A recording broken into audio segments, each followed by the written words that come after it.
Right now, somewhere near you, a dog is asleep. Maybe at your feet. Maybe on the couch you said it couldn't sleep on. And the strange truth is that the species responsible for that animal walked off the face of the earth thousands of years ago. Not in a meteor strike, not in a mass extinction. It simply stopped existing once its job was done. What if everything you think you know about how dogs began is built on an animal that isn't there anymore? For decades, the story sounded simple. Wolves lingered near human campfires. The friendly ones got fed. The friendly ones survived. Eventually, those friendly wolves became dogs. Clean, tidy, almost too tidy.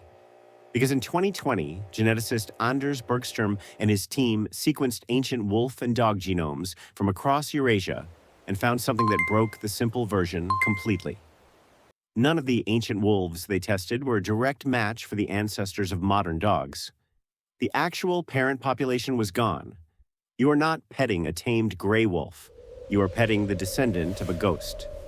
Lineage science still hasn't located, and it gets stranger. That same genetic research suggested dogs in parts of the Near East and Africa carry ancestry tracing back to a separate, distinct wolf population entirely. Two origins.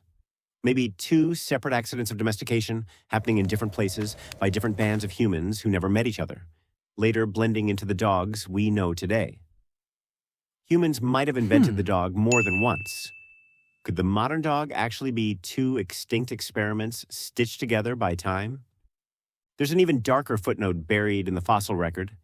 Some of the oldest dog-like skeletons ever found, animals with shortened snouts and skull shapes that look almost domesticated, turn out to be evolutionary dead ends. Ancient DNA testing on these Paleolithic remains shows they aren't related to any dog alive today. They lived alongside Ice Age humans. They were cared for, and then their entire line vanished, leaving nothing behind.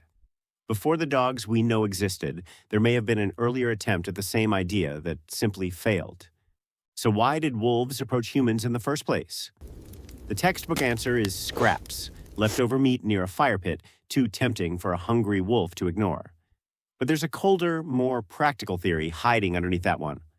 Ice Age humans hunting lean game in the Arctic faced a real problem eating too much protein and not enough fat.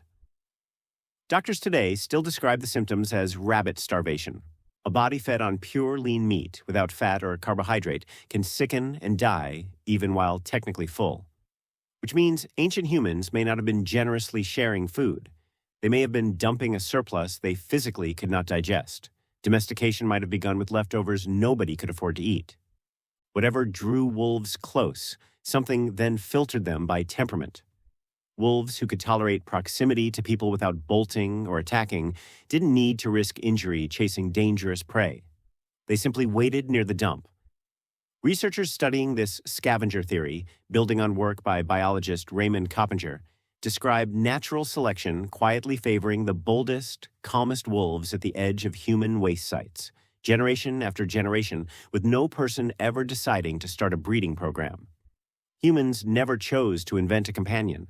They generated garbage, and the wolves did the rest. Then, in 1959, a Soviet geneticist gave the theory a real-world test.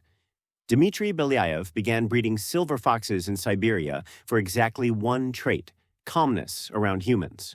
Nothing else. No training, no selection for appearance. Within a few generations, the foxes were wagging their tails, whining for attention, licking hands like puppies. Their ears went floppy. Their snouts shortened. Patches of white fur appeared. Belyaev had only selected for temperament, and an entire physical transformation came along for free. But here's the twist most retellings leave out. Critics studying Belyaev's results later pointed out that his foxes started from a tiny founding population of roughly 130 animals. A gene pool that small can drift and shift on its own, producing odd traits like patchy coats without much selection pressure at all. Some of the so-called domestication traits may have already existed in the population before the breeding even began. Is the most famous proof of accidental domestication actually a partial statistical illusion? Nobody is fully certain, and that uncertainty is part of the real story science usually polishes away.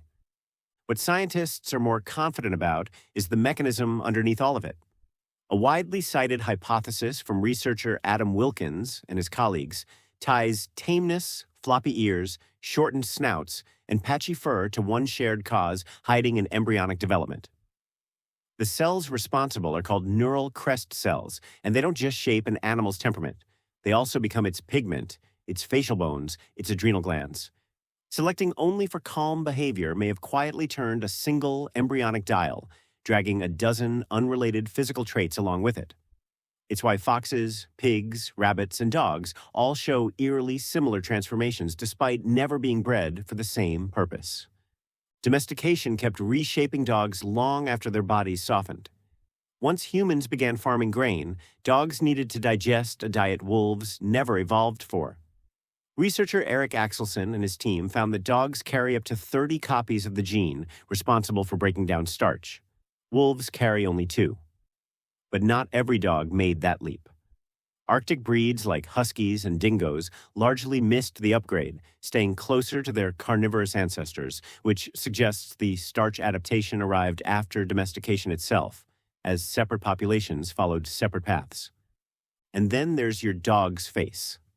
Animal behaviorist Julian Kaminsky and her colleagues identified a muscle around the inner eyebrow that exists in dogs, but is essentially missing in wolves. It lets dogs raise their brow into an expression that looks remarkably close to human sadness.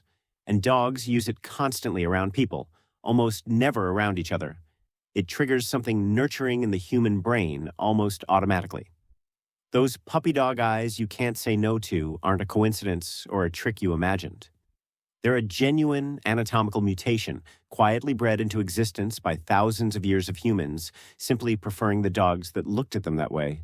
None of this was planned. Not the eyebrow muscle, not the floppy ears, not the starch genes. Somewhere along the way, the relationship stopped being about survival at all. In a 14,000-year-old grave in Germany, archaeologists found a man, a woman, and a dog buried together. That dog had suffered a severe illness as a puppy and somehow lived for months afterward, which only happens if someone fed it, sheltered it, and nursed it. Through sickness, it never could have survived alone. That isn't usefulness. That's love, fossilized. Right now, somewhere near you, a dog is asleep, carrying inside it the ghost of a wolf species that no longer walks the earth, the leftovers of an Ice Age meal nobody could finish, and a face shaped by 10,000 years of humans simply choosing to look back.